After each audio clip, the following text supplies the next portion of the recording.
जय राधा माधव कुंज बिहारी जय।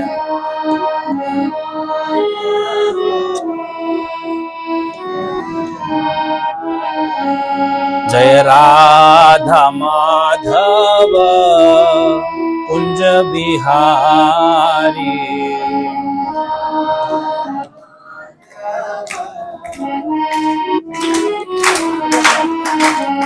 जय राधा माधव कुंज बिहारी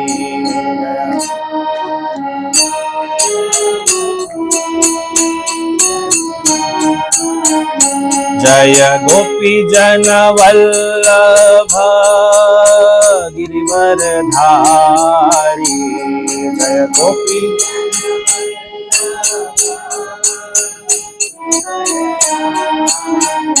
जय गोपी जन वल्लभ गिरिवरधारी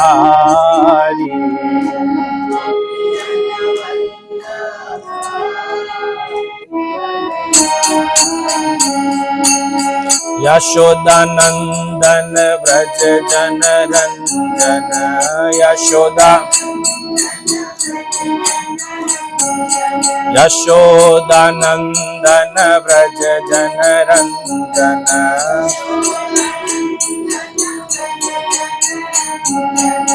यमुना तीरा वनचारी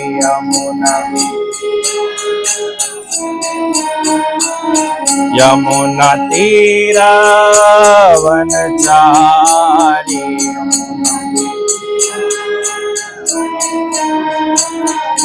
जय राधा माधव कुंज बिहारी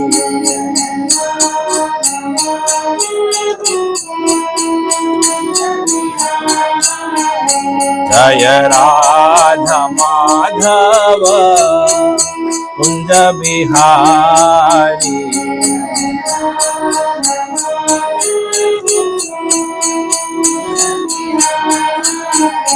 हरे कृष्ण कृष्ण कृष्ण हरे हरे हरे राम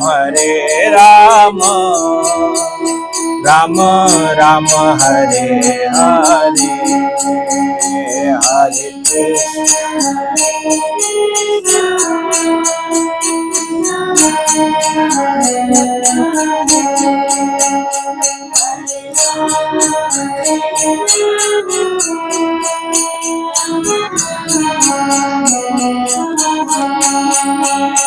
हरे कृष्ण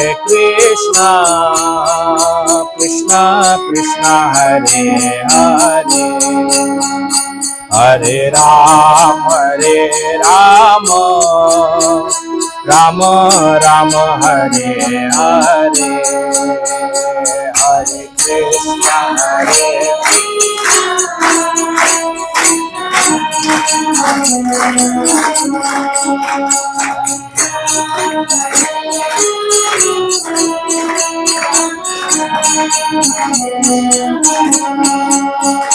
हरे कृष्ण हरे कृष्ण कृष्ण कृष्ण हरे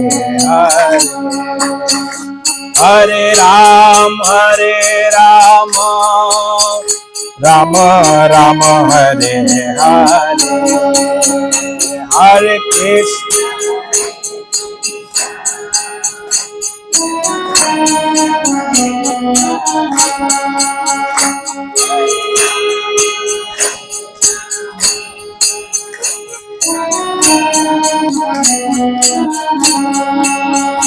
हरे कृष्ण हरे कृष्ण कृष्ण कृष्ण हरे हरे हरे राम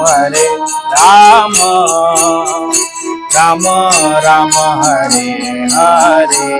गाओ प्रेम से।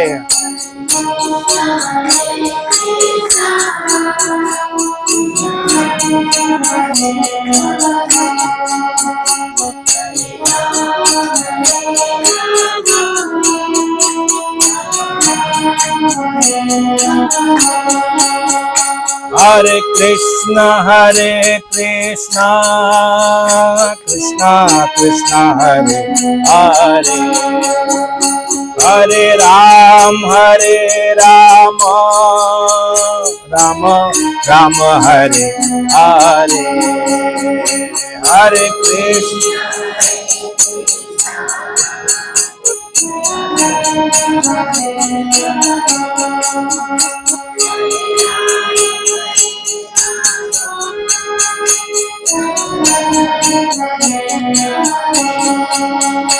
Hare Krishna Hare Krishna Krishna Krishna Hare Hare, Hare Ram Rama Rama Hare Hare, Hare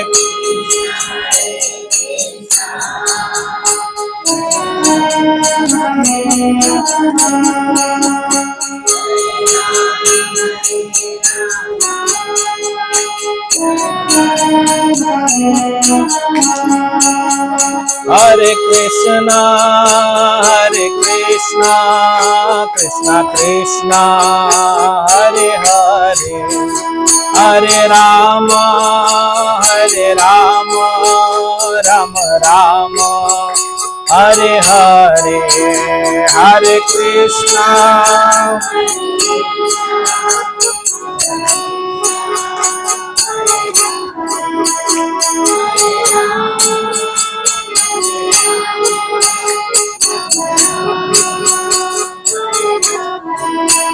Hare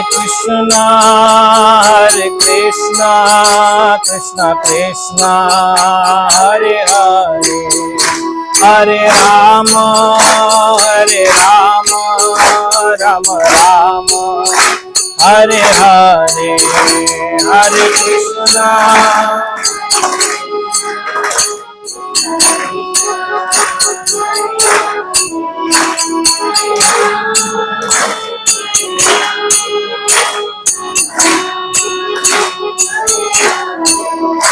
Hare Krishna Krishna Krishna Hare Hare, Hare Rama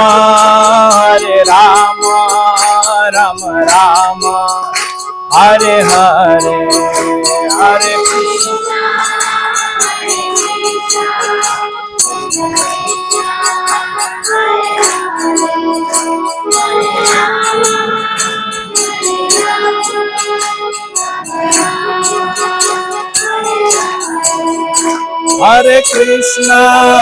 Hare Krishna Krishna Krishna Hare Hare, Hare Rama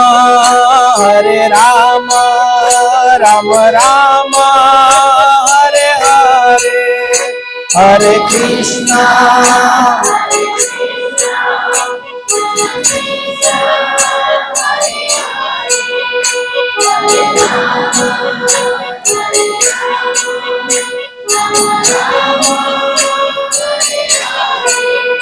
Hare Krishna Krishna Krishna Hare Hare, Hare Rama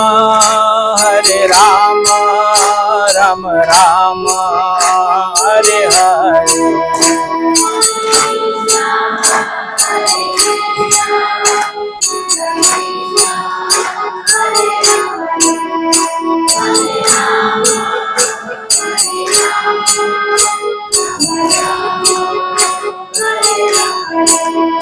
Jaya Radha Madhav Radhe, Jaya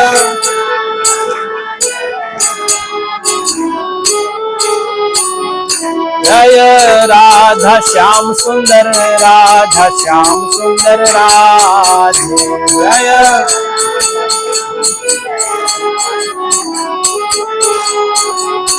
Jaya Radha Madan Mohan Radhe, Jaya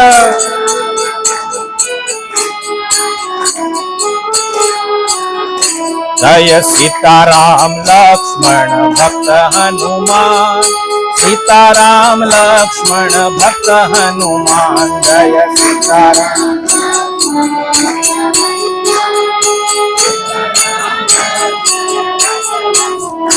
जय सीताराम लक्ष्मण भक्त हनुमान सीताराम लक्ष्मण भक्त हनुमान जय सीताराम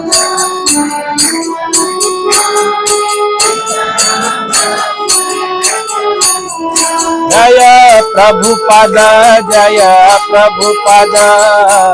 प्रभुपद श्रील प्रभुपद जय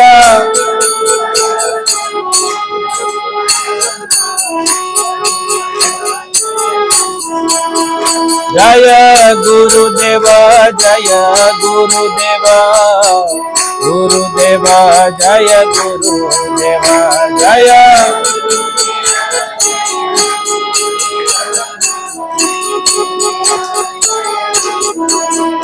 निताई गौर हरि बोल निताई गौर हरि बोल निताई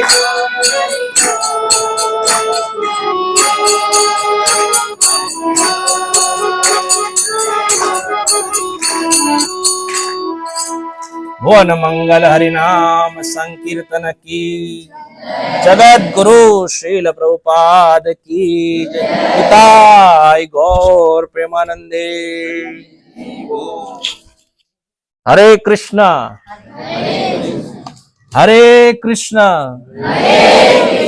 कृष्णा कृष्णा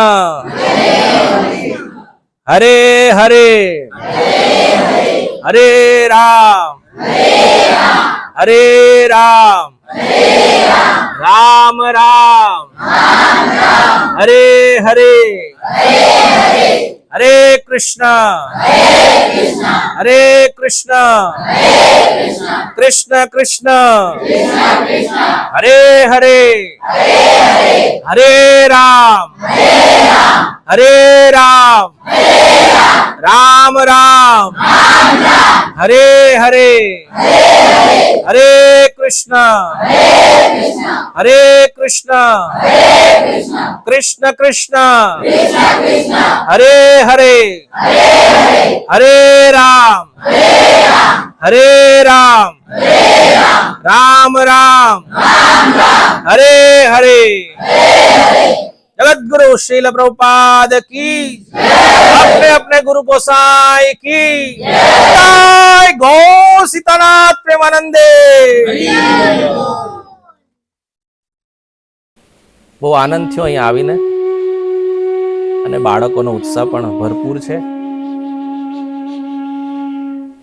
તો Shri Dushyant uncle જે અમારા અંકલ જ છે તો એમના થકી તથા એમના ધર્મપત્ની પ્રજ્ઞા માસી પ્રજ્ઞા આંટી તરફથી આ સુંદર સત્સંગનો અવસર અમને પ્રાપ્ત થયો છે. આ ભગવાનની અહેતુક કૃપા છે. જોવામાં આવે તો સત્સંગ તમે ડેલી કરો એ ભગવાનની કૃપા તો છે, પણ એમાં મન લાગવું, સત્સંગમાં શું લાગવું? મન લાગવું એ ભગવાનની અતિ કૃપા છે. કારણ કે મન કેવું છે, સત્સંગમાં જઈએ ખરા પણ એની અંદર મન નથી પરોવાતું. જે પણ આપણે સંકીર્તન સાંભળીએ છીએ અને પછી સાંભળ્યા પછી જે એનો આનંદ આવે છે ને, ત્યારે સમજવું કે વાસ્તવમાં ભગવાનની આપણી પર કૃપા છે. નામ શ્રવણ કરતાની સાથે જ આનંદની અનુભૂતિ થશે, પણ મન તો મલિન છે ને આપણું. એ મનને મલિનતાથી દૂર કરવા માટે સત્સંગ એક માત્ર ઉપાય છે. સત્સંગનો અર્થ શું છે? સત્સંગનો અર્થ હું તમને પૂછું તો શું છે? કોઈ કહી શકે? ખ્યાલ હોય તો કહેજો. ખ્યાલ છે? તમે તો રોજ પ્રાર્થના કરો છો ને? કાંઈ વાંધો નહીં.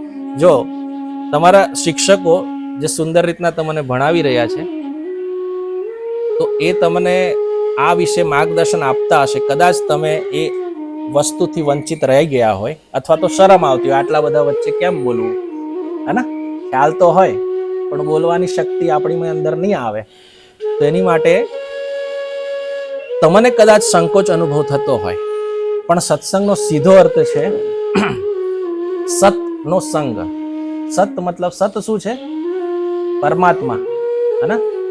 તમે એને રામ કહો, કૃષ્ણ કહો, શિવ કહો, તમે જે નામેથી પરમાત્માને પુકારતા હોય એ છે સત્ય, અને એમનો સંગ એને સત્સંગ કહેવાય.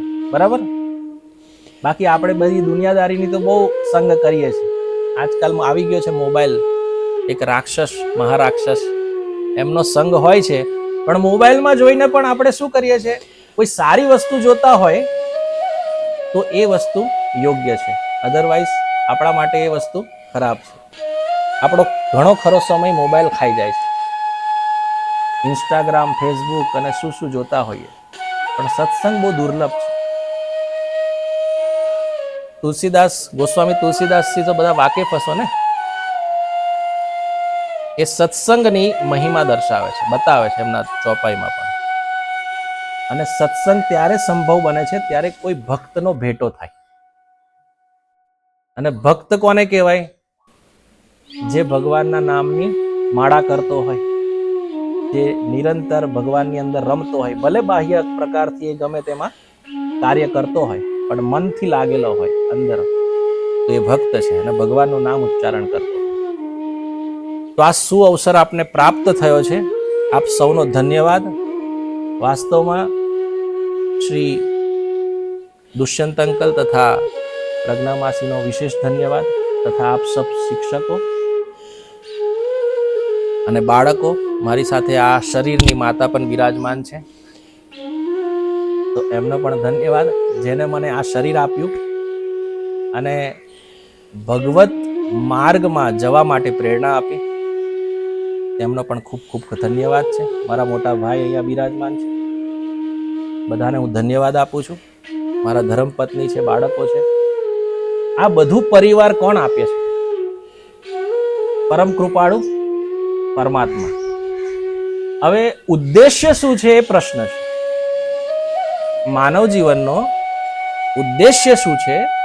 પરિવાર આપ્યું, ઘર આપ્યું, સંપૂર્ણ સુવિધા આપી, એના પછી પ્રયોજન શું છે? મનુષ્ય દેહનો એ મુખ્ય છે. એ ક્યાંથી મળશે? Very good. હરે કૃષ્ણ કૃષ્ણ કૃષ્ણ હરે હરે, હરે રામ રામ રામ હરે હરે. આપણે કોઈ વસ્તુ ઘરમાં લાવી હોય, જેમ કે ફ્રીજ લાવવું છે, ટીવી લાવવું છે, તો આપણે કેટલી જગ્યાએ પૂછીએ ને કે ઘરમાં આ વસ્તુ લાવી છે, કેમ છે? તો એવી રીતના જોવામાં આવે, ઘરમાં કોઈ સત્સંગ કરવો છે તો ભક્તનો ભેટો કરવો પડે, આપણા પ્રશ્નો મૂકવા પડે, એ કંઈક કહે છે એ સાંભળવું પડે, તો ઈચ્છા જાગે. એટલે ભક્તનો સંગ બહુ આવશ્યક છે. શ્રીમદ ભાગવતમમાં એવું કહે છે કે શ્રવણમ કીર્તનમ વિષ્ણુ સ્મરણમ પાદ સેવનમ, જે નવધા ભક્તિ બતાવી છે ને, એમાં શ્રવણ મુખ્ય કીધું છે. શ્રવણ ભક્તિ પ્રાપ્ત થવાનું એકમાત્ર જરિયો છે શ્રવણ, અને શ્રવણ માત્ર કરવાથી ભક્તિ જાગૃત થાય. પણ શ્રવણ કોનું કરવું એ પ્રશ્ન છે, હે ને? શ્રવણ કોનું કરવું જોઈએ? જે ભગવત માર્ગમાં છે. આજકાલ સાધુઓ બહુ મળે, પણ સાચું સાધુ શોધવો હોય તો ક્યાંથી મળે? એ મળે નહીં. એની માટે આપણે એની લાયકાત જાણવી પડે, કેવી રીતને ઓળખાય, ખબર કેવી રીતે પડે કે આ સાચો સાધુ છે. આપણે કહ્યું કે કપડાં પહેરીએ, જેમ કે મેં ધોતી ને કુર્તો પહેર્યો છે, તો આપણને એવું લાગે કે આ કોઈ ભક્ત છે, પણ હવે મેં અંદર હું ધંધા કરતો એ મને ખબર હોય, હે ને? તો તમારે શું કરવું પડે? એની દિનચર્યા શું છે? ભગવાનનું નામ તો જપ કરતો છે, પણ એની સાથે સાથે સત્સંગ છે, ભક્તોનો સંગ છે, જાણવું પડે. એ જાણવા માટે આપણને જે નોલેજ આપે છે ને, એ પુસ્તકનું નામ છે ભગવદ્ ગીતા. જીવનમાં કોઈ કાર્ય કરવું એની પાછળ આપણે કોઈ લાભની ઈચ્છા છે તો એ કાર્ય કરીએ છીએ. આજે દુનિયામાં તમે જુઓ, કોઈને કોઈ કાર્ય કરવું છે તો એની પાછળ કંઈક તો વિચાર છે કે મને શું ફાયદો છે આમાં, તો જ હું કરું ને, બાકી હું ના કરું. એ ભૌતિક જ્ઞાન થઈ ગયું. પણ એક આધ્યાત્મિક જ્ઞાન તરફ તમે જાઓ તો તમારે પોતાએ પણ એક જ્ઞાન રાખવું પડશે, છે ભગવદ્ ગીતા દ્વારા પ્રાપ્ત થશે. કારણ કે ગ્રંથો અને વેદમાં તો બધું બહુ લખ્યું છે, આપણે એટલું બધું સક્ષમ તો છે નથી. ભગવાન કહે છે ચાતુર્વર્ણ્યમ મયા શ્રેષ્ઠમ ગુણ કર્મ વિભાગશ. ભગવદ્ ગીતામાં ભગવાન 4થા અધ્યાયમાં કહે છે ચાતુર્વર્ણ્યમ, ભગવાને 4 વર્ણોની વ્યવસ્થા કરી. જેવી રીતે 4 વર્ણ છે એવી રીતે 4 આશ્રમ પણ છે. અત્યારે તમે બાળકો જે કહેવાય બ્રહ્મચર્ય આશ્રમમાં છો, તો તમારું જે જીવન છે એ કેવું જોઈએ? ભગવાનની ભક્તિ કરતા કરતા જે અભ્યાસ છે, જે સુંદર તમારા શિક્ષકો તમને શિક્ષા આપી રહ્યા છે એ પ્રમાણે તમારે બ્રહ્મચર્યનું પાલન. બ્રહ્મચર્યનું પાલનનો મતલબ શું છે? એકમાત્ર ભગવત ચિંતન અને મારું કાર્ય. જેમ કે શિક્ષા પણ 2 પ્રકારની છે, ભૌતિક પણ છે અને આધ્યાત્મિક પણ છે. પણ આધ્યાત્મિક પાયાના આધાર પર ભૌતિક જ્ઞાન પ્રાપ્ત કરો તે સફળ બનશે. પણ એકલું ભૌતિક જ્ઞાન જ છે, આધ્યાત્મિક નબળું છે, તો આગળ જઈને બધા આશ્રમ નષ્ટ થવાના છે. તો બ્રહ્મચર્ય આશ્રમ જે છે 1 થી 25 વર્ષ માટે હોય છે, 25 થી પછી ગૃહસ્થ આશ્રમ હોય છે. પણ આ બધા આશ્રમનો મૂળ શું છે ખબર છે? ભગવાનનું ભજન. આપણે બધા બેઠા છે, બધાને ખબર છે કે એક દિવસ મૃત્યુ આવવાનું છે, એક દિવસ આપણે આ શરીર છોડવાનું છે. પણ આપણી અંદર એ ઉત્કંઠા નથી કે ભગવાનને પ્રાપ્ત કરવા માટેનો જે જરિયો છે એ કયો છે, શું છે, એનું જ્ઞાન નથી. એ આપણને ભગવદ્ ગીતા આપે. તો ગૃહસ્થ આશ્રમ પછી કયો આશ્રમ આવે? વાનપ્રસ્થ અને છેલ્લે સંન્યાસ. આજકાલ આપણે આ વાત પડાવ પાડ્યો ને, બ્રહ્મચર્ય આશ્રમ પછી બીજો આપણે કીધો ગૃહસ્થ. તો ગૃહસ્થમાં જ કેટલા લોકોની ટિકિટ કપાઈ જાય છે. જીવનનો કોઈ ભરોસો? 50-55 વર્ષ થાય તો ખબર પડે, અરે આને તો હું કાલે જ મળ્યો હતો, આ ભાઈ તો ક્યાં ગયા? એકદમ થાય છે ને. આજે 100 વર્ષનું આયુષ્ય છે કળિયુગમાં, એમાં 25 વર્ષ સુધી બ્રહ્મચર્ય, પછી ગ્રહસ્થ, પછી વાનપ્રસ્થ. વાનપ્રસ્થ મતલબ શું? વનમાં જવાનું. હવે ઘરની માયા છોડો. પણ ઘરની માયા છૂટે છે?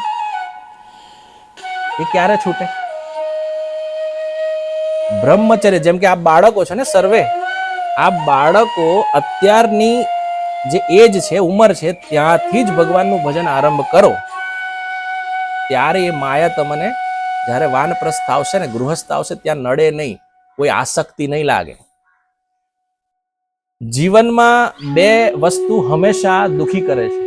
એક છે હું અને એક મારું. હું હામાં હોય અભિમાન, અને મારું એટલે આસક્તિ, પરિવાર. મારો દીકરો, આજે આપણે કોઈ દીકરાને કહીએ કે લે ચોકલેટ આપું, એને નાની ચોકલેટ આપશે અને પોતાના દીકરાને મોટી ચોકલેટ આપશે. આ શું છે? આસક્તિ છે. કોઈ જાતનું પ્રમાણ નહીં. આ તો આપણો છે ને એટલે આને બરાબર વ્યવસ્થિત રાખો, બીજાનો તો ચાલે. આસક્તિ છે. અને આ આસક્તિ મરતે દમ તક સુધી સાથ નથી છોડતી. કેટલાય આપણી સામે આપણે હાથથી અને ચિતામાં અગ્નિ આપી છે, અને ત્યાં સુધી આપણને થોડું બ્રહ્મ જ્ઞાન થઈ જશે.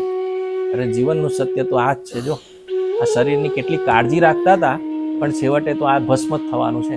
બીજાને પણ કહીશું, પણ તત્કાળ માયાનો પ્રભાવ તમે જુઓ, તત્કાળ નષ્ટ. બીજા ત્રીજા દિવસે પાછો એવા ને એવો થઈ જશે, ફરતો થઈ જશે. આનું એકમાત્ર કારણ છે આસક્તિ. હવે આસક્તિ છોડવાનો ઉપાય શું છે? આસક્તિ કેવી રીતે છૂટે? તો એ છે સત્સંગ. નિરંતર. સત્સંગનો બીજો અર્થ છે નિરંતર, સતત સંગ. શું? આજે તમે ખાધું, કાલ નથી ખાવાના, હે ને? આજે તમે પ્રસાદ ભોજન લીધો, કાલે કહો ના આજે નથી મારે ભોજન પ્રસાદ લેવો. 2 દિવસ નહીં ખાવ, 3 દિવસ, એ ચાલશે? એ શરીરનું ભોજન છે અન્ન ગ્રહણ કરવું, અને આત્માનું ભોજન છે સત્સંગ ગ્રહણ કરવું. સત્સંગ નહીં મળે ત્યાં સુધી આપણને આત્મચિંતન, આપણી જે આઈડેન્ટિટી છે, પ્રમાણપત્ર નહીં મળે. ભગવાન કહે છે ભગવદ્ ગીતામાં, હે અર્જુન, તું આ શરીર નથી. તું જ્યાં શોક કરી રહ્યો છે ને કે મારા સામે બધા ઊભા છે, હવે હું કેમનો લડીશ, એમની સામે હું બાણ નહીં ઉપાડી શકું, અને કેટલા વ્યથામાં આવી ગયા અર્જુન, ત્યારે ભગવાન આત્મજ્ઞાનનું શિક્ષા આપે છે. શું કહે છે? માત્ર સ્પર્શાસ્તુ કૌંતેય શીતોષ્ણ સુખ દુઃખદા. જેવી રીતે તડકો અને છાંયડો આવે છે ને, એવી રીતે સુખ અને દુઃખ જીવનમાં આવશે, એનાથી વ્યથિત થઈશ ના. આગમાં પાઈનો નિત્યમ તાન તિતિક્ષસ્વ ભારત. જે પણ અવસ્થા આવે એમાં સમભાવમાંથી રહેતી. આવું કેમ કે છે? કારણ કે તું શરીર નથી. હવે આપણને કોઈ કહે કે તડકામાં તો ગરમી લાગે ને, હું તો પંખો શોધું, એસી શોધું, હે ને? પણ આપણા કર્મ અનુસાર જ મળશે આપણને. એ તો આવેલું પણ જતું રહેશે. આપણું આઈડેન્ટિટી છે આત્મા. હું આ શરીર. ભગવાન વેદ વ્યાસ મહાભારતમાં એક શ્લોક કહે છે, જો જીવનમાં આપણને આટલું જીવન જીવ્યા બધા માટે છે, આટલા જીવન દરમિયાન તમને કોઈ એક પ્રશ્ન ઉત્પન્ન થયો એવો કે આપણા જીવનનો ઉદ્દેશ્ય શું છે? જે મેં પહેલા જ કીધું, એમાં કોઈ પ્રશ્ન કોઈને થયો હોય તો કોઈ આંગળી ઊંચી કરજો. હું એકલો અહીં બોલવા માટે નથી, આપણે સાથે મળીને આદાન પ્રદાનથી વાત કરશું. કોઈને એવો પ્રશ્ન આવ્યો કે જીવનનો ઉદ્દેશ્ય શું છે? આપણે જીવીએ છીએ, પપ્પા મમ્મી કહે છે ભણો, મોટા થઈએ છીએ, લગ્ન કરીએ છીએ, અને પછી આપણું નિર્વાહ કરતા કરતા આગળ વધીએ છીએ, પણ ઉદ્દેશ્ય શું છે જીવનનો? એ કોઈને પ્રશ્ન થયો? કોઈ એવું કે આખા જીવન દરમિયાન જે મેં જીવન જીવ્યો છું એમાં કોઈ નિરાકરણ રિઝલ્ટ આપવામાં આવે તો કોઈ વ્યક્તિ એવો વિચાર કર્યો છે કે રિઝલ્ટ શું છે જીવનનો? કોઈ પ્રશ્ન? એવી કોઈ, આમ તો વૈદિક શાસ્ત્રમાં એવું કહેવામાં આવે છે કે બ્રહ્મ જિજ્ઞાસા, આને કહેવાય બ્રહ્મ જિજ્ઞાસા. કોકને એવું જ જ્ઞાન મળશે કે ભાઈ તું અહીંયા ભણીશ ને તો તું ડોક્ટર બનીશ, તું એન્જિનિયર બનીશ, તું આમ કરીશ. વાત સાચી છે, કરવું જોઈએ, કારણ કે એ પણ જ્ઞાન જરૂર છે જીવન જીવવા માટે. પણ એ જીવન જીવવા માટેનું જ્ઞાન છે, એ જ્ઞાનના ફાઉન્ડેશન શું છે? કોના આધાર પર એ જ્ઞાન ટકે છે?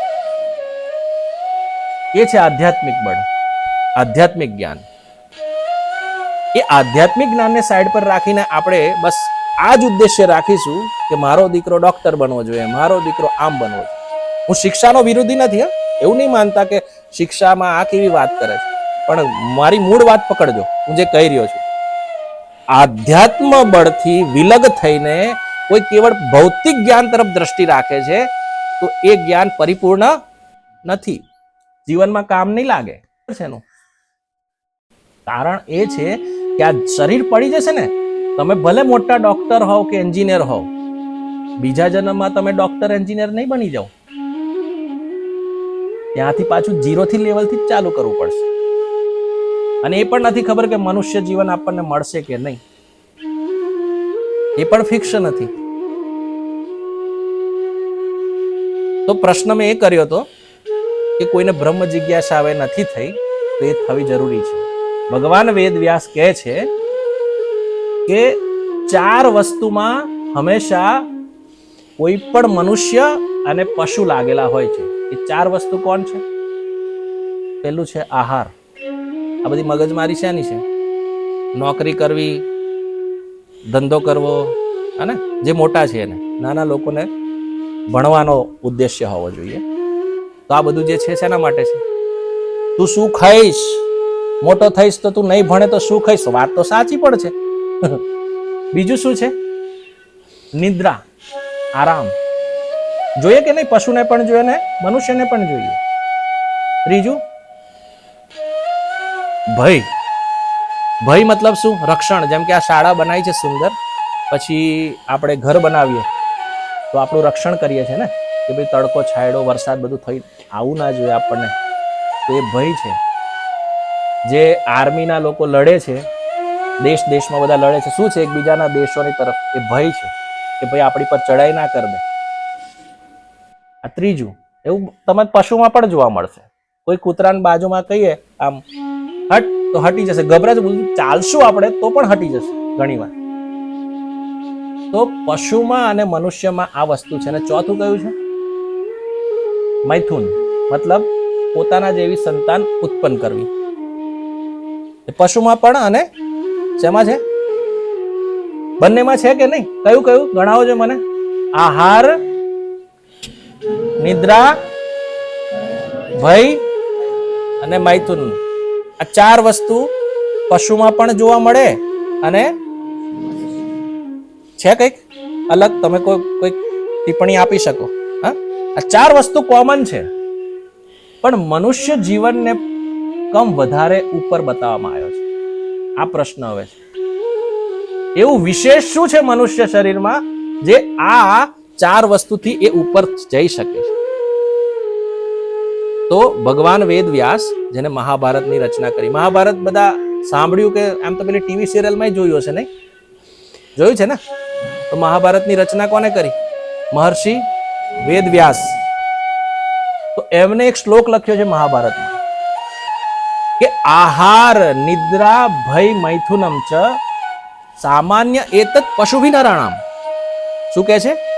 આહાર, નિદ્રા, ભય તથા મૈથુન, આ ચાર સામાન્ય એતત, આ સામાન્યતઃ પશુ અને વ્યક્તિઓ મતલબ મનુષ્યોમાં જોવા મળે છે. તો હવે પ્રશ્ન એ ઉઠે છે કે વિશેષ શું છે પછી? તો મનુષ્ય પશુ છે? તો આમ તો જનરલ લેંગ્વેજમાં જો આ જ વસ્તુ કરતા હોય તો આપણે એવું કહી શકીએ કે મનુષ્ય એક વિકસિત પશુ છે, કહી શકીએ ને? તો ચાર વસ્તુ જ ખબર પડે છે ને પાછળ. તો સામાન્ય એતત પશુભિ નરાણામ. તો આનાથી વિશેષ છે જે વેદ વ્યાસ કહે છે કે ધર્મો હિ તેષામ અધિકો વિશેષો ધર્મેણ હીના પશુભિ સમાના. મનુષ્યમાં એક એક્સ્ટ્રા ફીચર છે જે છે ધર્મ. એ ધર્મને જાણે છે. ધર્મની પણ બહુ લાંબી વ્યાખ્યા થઈ જશે, આપણે શોર્ટમાં સમજીશું. તો ધર્મો હિ તેષામ અધિકો, અધિક વિશેષ છે મનુષ્યમાં કે ધર્મ વિશે જાગૃતતા છે. હવે ધર્મ એટલે એ નહીં કે આ મુસલમાન ના હિન્દુ, એ ધર્મ નહીં. ધર્મ અલગ વસ્તુ છે. આ જ્ઞાન આપણને આપણા ગુરુજન દ્વારા, શ્રી પ્રભુપાદ દ્વારા પ્રાપ્ત થયું છે. તો ધર્મો હિ તેષામ અધિકો વિશો ધર્મેણ હિના પશુ. યદિ ચાર વસ્તુમાં જ આપણું જીવન જઈ રહ્યું છે તો આપણે કોણ છે? પશુ જ છે, બીજું કાંઈ નથી. ધર્મ વિશે જાગૃતતા હોવી. અને ભાગવત કે છે ધર્મમ તું સાક્ષાત ભગવત પ્રણીતમ. ભગવાન દ્વારા જે સ્થાપિત છે એ ધર્મ છે. હવે ભગવાન દ્વારા સ્થાપિત શું છે? તો આ ભગવદ ગીતા. આ દેખાય છે.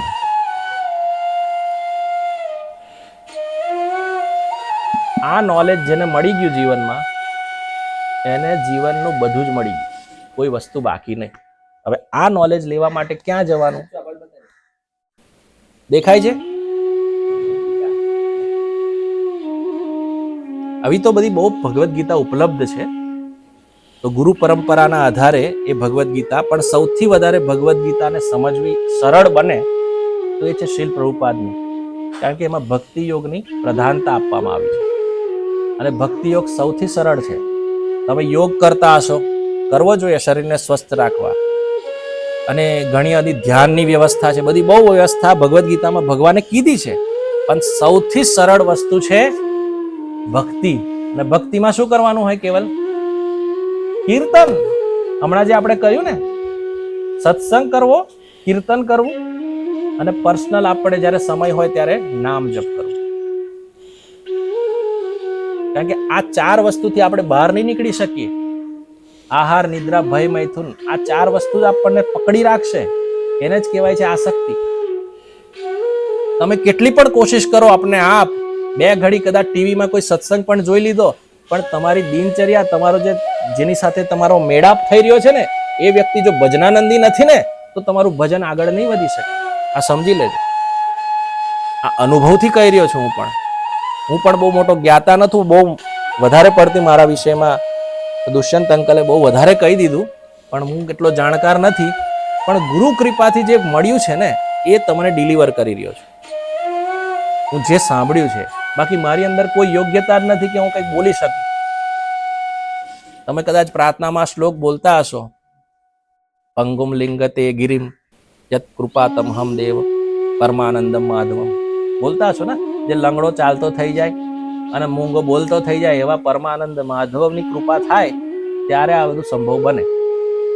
અને એમની કૃપા ત્યારે જ થાય જ્યારે આપણે કોઈ ગુરુનું ચયન કરીએ.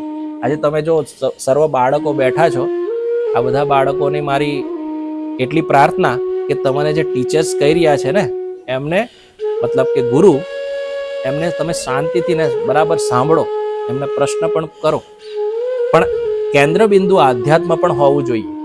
હા, તમે સાયન્સ ભણતા હો, સુંદર શિક્ષક પણ છે, ભણાવતા હશે તમને, એ બધું જ્ઞાન તમારું ઓકે છે, પણ એની સાથે આધ્યાત્મ નથી તો એ જ્ઞાન ટકે નહીં, આગળ તમને કામ નહીં લાગે. કારણ કે જીવન યાત્રા તો આપણી કેવી છે, શરીર બદલતા જ રહેવાનું છે. શરીર તો બદલાયા કરે છે ને, આપણે તો એને જ રહેવાના છે. કોણ? મેં પહેલા જ કીધું, કોણ? આત્મા. હવે કોઈને આત્મા કહેતો કે પેલું કંઈક આવશે, હું ભૂત ભૂત, આત્માનો મતલબ એ નથી. હા, સમજી લેજો. એક નાની ભક્તમાલની કથા કહીને હું વિરામ આપું. એમાં ગુરુનું પણ બહુ મોટું પરિબળ બતાવવામાં આવ્યું છે, તો એ હું તમને કહું. તો એક થઈ ગયા ભક્ત ખોજીજી, એમનું નામ ખોજીજી. હવે તમે નામ વિચારશો તો એવું લાગશે ખોજી કેવું નામ હોય કોઈ, પણ એમનું મૂળ નામ હતું ચતુરદાસ. શું હતું? હા, હવે તમને મજા આવશે. ચતુરદાસ નામ, અને એ નાનપણથી જ ગુરુપરાયણ થઈ ગયા. ગુરુપરાયણ થઈ ગયા એટલે મતલબ તમારી જેટલી ઉંમર હશે ત્યાંથી ગુરુની સેવામાં લાગી ગયા.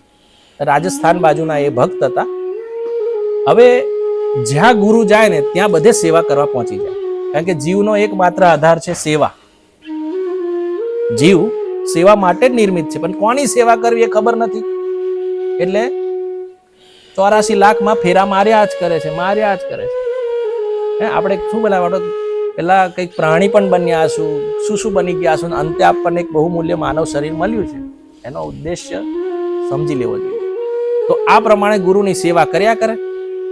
હવે ગુરુ એક દિવસ લઘુશંકા માટે ગયા, તો સાથે શું લઈને ગયા? પહેલાના જમાનામાં તો એવું ને, પાણી લઈને જ જાય. અત્યારે તો આપણે સુવિધા થઈ ગઈ, તો પાણીનો લોટો લઈને જતો તો ચતુરદાસ તરત દોડ્યા, અરે લાવો ગુરુજી, લોટો પકડી લીધો અને કહે છે ક્યાં? તો કે હું લઘુશંકા, તો કે હું આવું છું તમારી સેવા માટે. હવે ગુરુ જાય છે અને એમના જે ગુરુ વિદ્યાલય છે ને એની નજીકમાં જે આવું વૃક્ષ હોય છે મોટું, એની પાછળ ગુરુ બેઠા લઘુશંકા માટે, અને આ ત્યાં પાણી લઈને ઉભા હતા. હવે જ્યારે એ લઘુશંકા કરી રહ્યા હતા ત્યારે એમના જે પેશાબ દ્વારા જે પ્રવાહ નીકળે ને એમાં બધી ડાળી, નાની નાની પાંદડા બધું વહેતું હતું. તો એ જોયું અને એમને હસવું આવ્યું. હવે મહાપુરુષોની તો વાત જ જવા દો, તમને ખબર જ નહીં પડે એમની મુદ્રા કઈ લેવલની હોય. હવે આપણને કોઈ લાગે, કોઈ આ રીતના મૂત્ર ત્યાગ કરતું હોય ને કોઈ હસતું હોય તો આપણને તો અચંભો થાય ને. એવો જ અચંભો થયો ચતુરદાસ. ચતુરદાસજી મનમાં બહુ વિચાર્યું. મેં પૂછ્યું, કમ હસ્યા ગુરુ મહારાજ? પણ કે આવું તો કેમનું પૂછાશે? બહુ શંકા થઈ, પણ હવે થોડી ઉંમર નાની એટલે એમને કે પૂછી જ લઉં. પછી જ્યારે આયા ગુરુ મહારાજ તો ધીમે રહીને એમને પૂછી લીધું કે તમે જ્યારે લઘુશંકા કરતા હતા ત્યારે તમે હસ્યા કમ? એનું કઈ કારણ? હવે આવો પ્રશ્ન તો વિચિત્ર, દેખો એનું નામ જ ખોજીજી છે, આગળ એની કથા ખુલશે. તો હસ્યા એટલે આવું પૂછ્યું, તરત અકળાઈ ગયા. હવે તમે વિચારો, ગુરુ મહારાજ અકળાઈ ગયા, તને એટલી નથી ખબર? તું શિષ્ય છું, કેટલા વખતથી મારી સાથે છે, હું હસું એ તમને, હું મારી એક એક ક્રિયાનું તને ધ્યાન હોવું જોઈએ. હવે બોલો, ખખડાઈ જ નાખ્યા સીધા. આપણે કઈક ભલા તો કઈક કર્યું નહીં, મને કેમ ખખડાયા ને પ્રશ્ન થયો એમ. પણ તેમ છતાં કે જા હવે તું આ પ્રશ્નનો ઉત્તર શોધીને લાવ, પછી જ ગુરુકુળમાં તારો પગ મૂકજે, ત્યાં સુધી અહીં આવતો નહીં. અને પછી નીકળ્યા. ચતુરદાસ બહુ આજીજી કરે, ગુરુ મહારાજ ક્ષમા કરો, પણ કે નહીં, હવે તું જા, શોધીને જ લાવ. અહીંથી નીકળ્યા ચતુરદાસ અને કઈ કઈ જગ્યાએ ગયા, એવા એવા મહાત્મા વચ્ચે મળ્યા. અને પ્રશ્ન, હવે બાળક સ્વભાવ, લગભગ એમની 10-11 વર્ષની ઉંમર, આવો પ્રશ્ન કોઈને કરે તો બધા જ, અરે આવો પ્રશ્ન કરવાનો, કોઈને આવો પૂછો કે મારા ગુરુ મહારાજ જ્યારે પણ લઘુશંકા કરતા હસ્યા કમ, કોઈને પૂછે કેવું લાગે, એ બધી જગ્યાએ પૂછવા માંડ્યા. કાશી ગયા, કઈ કઈ બધા વિદ્વાનોને પૂછ્યું, અરે કઈક રામાયણની વાત કર, કઈ ભાગવતિક વાત કર, આવી વાત કરવાની છે મારી જોડે, એવું કઈ બધા જ ખખડાય ના.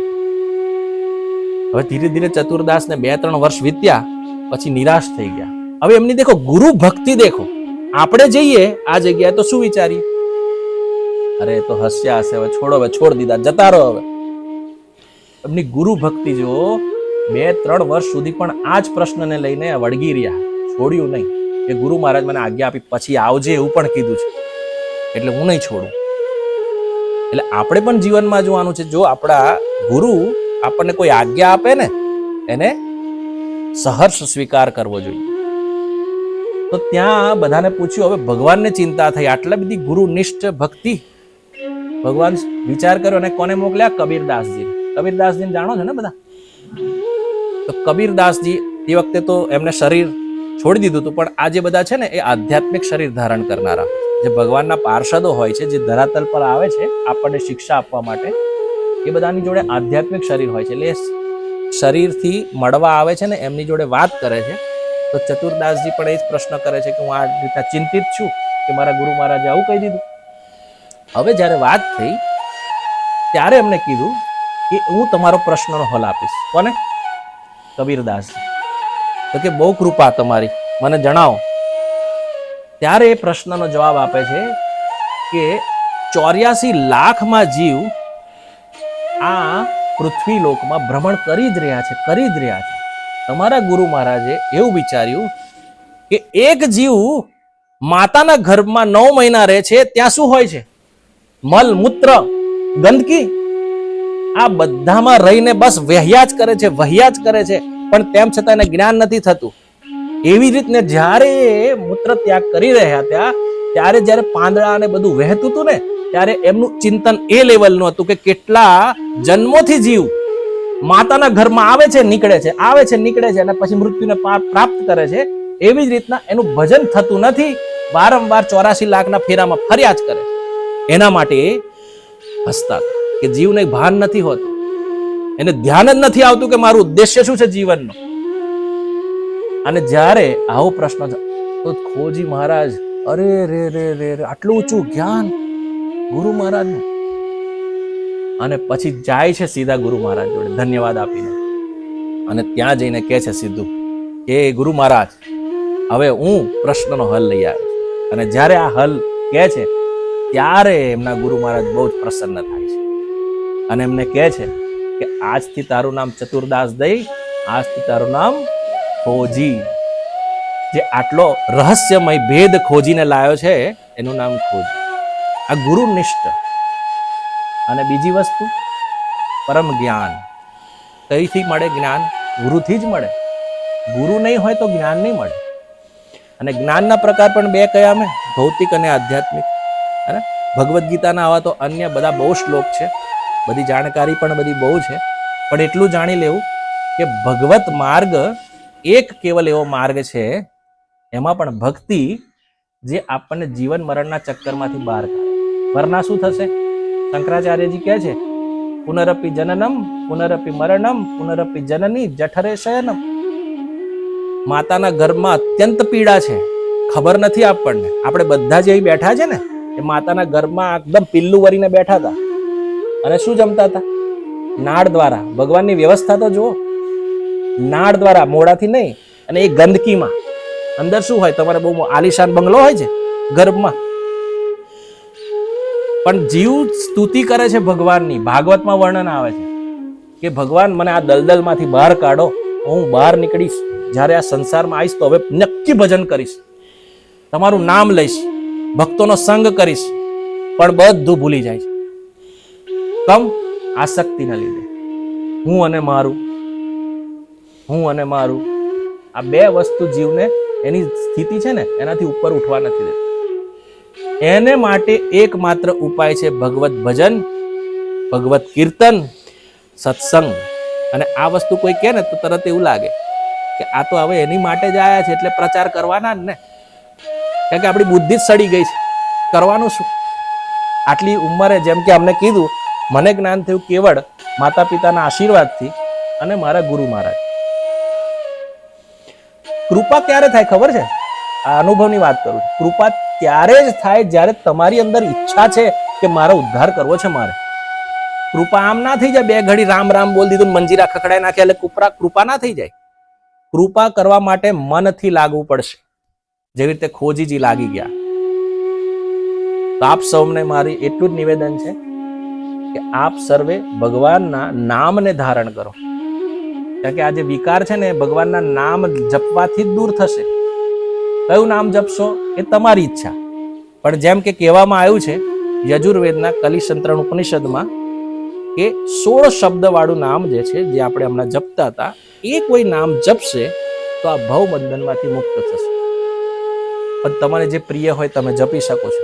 રામ રામ જપો, કૃષ્ણ કૃષ્ણ જપો, તમારે જે ભગવાનનું નામ પ્રિય હોય તમે જપી શકો. પણ કલયુગમાં તમારે જો મુક્ત થવું છે, ભગવત માર્ગમાં આગળ વધવું છે, આધ્યાત્મ બળ વધારવું છે, તો કેવળ હરે કૃષ્ણ મહામંત્ર જ એકમાત્ર સંબલ છે. હરે કૃષ્ણ કૃષ્ણ કૃષ્ણ હરે હરે, હરે રામ રામ રામ હરે હરે. ભગવાન કહે છે ભગવદ ગીતામાં, સભી યજ્ઞ મતલબ બધા જ યજ્ઞોમાં જપ યજ્ઞ હું છું. જપ યજ્ઞ 10મા અધ્યાયમાં જોઈ લેજો. ભગવદ ગીતાની તો બહુ વાતો છે, પણ આજે એક દિવસમાં બધું કવર નહીં થાય. પણ મૂળ વાત મેં તમને કીધી. આસક્તિ છોડવાનો એકમાત્ર ઉપાય છે સત્સંગમાં નિરંતર રહેવું, સતત રહેવું અને નામ જપ, ભગવત નામ જીવનમાં ધારણ કરવું. તમારે માળા આ પ્રકારની હોય છે, એ પ્રમાણે નામ જપ કરવું. પહેલા નવું અઘરું પડશે, નામ પણ ઈઝી નથી. એટલા પાપ કર્યા છે ને જીવનમાં, કોઈને કહે નામ જપ કરો, નામ જપ નહીં થાય. સાચું કહું છું, આજ માળા જ નહીં ફરે ને. છે કેટલું ઈઝી ભક્તિ, કશું જ કરવાનું નહીં, બીજું કેવળ ભગવાનનું નામ જપવાનું, કઈ જ કરવાનું નહીં. સત્સંગમાં આયા 2 ઘડી 2 કલાક, તમારો જેટલી અનુકૂળતા હોય અડધો કલાક, કોઈ પણ તમે સાંભળતા હોય તમારા ગુરુ મહારાજનું, પણ એ પણ ઓથેન્ટિક હોવું જોઈએ. એ પ્રમાણે તમે જો શ્રવણ કરો અને ભગવાન નામ જપો તો નિશ્ચિત તમારે કોઈ નિમ્ન યોનિમાં નહીં જવાનું થાય, કાં તો તમારે એવું પણ અવસર બને ભગવત કૃપાથી સીધા વૈકુંઠ પહોંચી જાય. જે નામ જપ કરે કદી નર્કમાં નથી જતા. નર્કની યાતના બહુ ભયંકર છે. એની તો તમારી એક સેશન છે મોટું લાંબુ. પણ આજે આપણે આટલું કરીએ, જીવનમાં કેવલ નામ ધારણ કરો અને આપણું જીવન સફળ બનાવો, એ જ સૌને મારી પ્રાર્થના છે. અને આપ સૌ આટલું સરસ રીતના સુંદર રીતના શ્રવણ કર્યું એ બદલ ખૂબ ખૂબ આભાર. અમને શ્રી દુષ્યંત પ્રભુ, આમ છું પ્રભુ, કારણ કે આ પણ પ્રભુ યોગ્ય છે, નામ જપ કરે છે ને. એમના ધર્મપત્ની આંટી પણ નામ જપ કરે છે. હવે આ જીવનનો સાર છે. જો પકડી લીધું ને, વાત જો સમજમાં આવી ગઈ ને, પકડી લીધું ને, મુક્ત. એ જ દિવસથી એવું નહીં વિચારવાનું મેં જીવનમાં બહુ પાપ કર્યા છે, હવે શું કરીશ. એક ક્ષણે નામ જીવવા પર આવ્યું ને, તત્કાલ પાપ નાશ. આ ગેરંટી હું કેને લીધે આપું છું? અમારા ગુરુ મહારાજને લીધે આપું છું. મારી અંદર યોગ્યતા જ નથી, હું કઈ ભાષણ આપવા માટે બેઠો નથી. પણ વાત મારી હૃદયની પકડી લેશો તો જીવનમાં તરી જશો, મુક્ત થઈ જશો. તો આધ્યાત્મ બળ જીવનમાં ધારણ કરો. તમે અત્યારે નાની ઉંમર છે, આ ઉંમરથી જો તમે રેગ્યુલર સત્સંગ સાંભળશો, બહુ સરસ સરસ ફેસબુક ને આ બધામાં શું જોવાનું ખબર છે? સત્સંગ જ સાંભળવાનું. એનો દુરુપયોગ નહીં કરો કે તો માયા તો બેઠી જ છે. ભગવાન કહે છે ભગવદ્ ગીતામાં, માયા મેતામ તરંતી દૈવી યેશામ ગુણમયી મમ માયા દુરત્યા. ભગવાન કહે છે દૈવી યેશામ, દૈવી છે મારી માયા, ગુણમયી ત્રિગુણ. તમને ખબર હશે સત્વ, રજ અને તમ 3 પ્રકારના ગુણો છે, એનાથી જીવ બંધાયેલો છે. તો આ 3 ગુણથી નીકળવું હોય અને મારી દૈવી પ્રકારની માયાથી મુક્ત થવું હોય, માયા મેતામ તરંતી કેવું? મામેવ એવ પ્રપદ્યંતે. ભગવાન બોલે છે મામેવ, મને જ માત્ર, એવ એક સંસ્કૃતના શબ્દ છે, સમજો.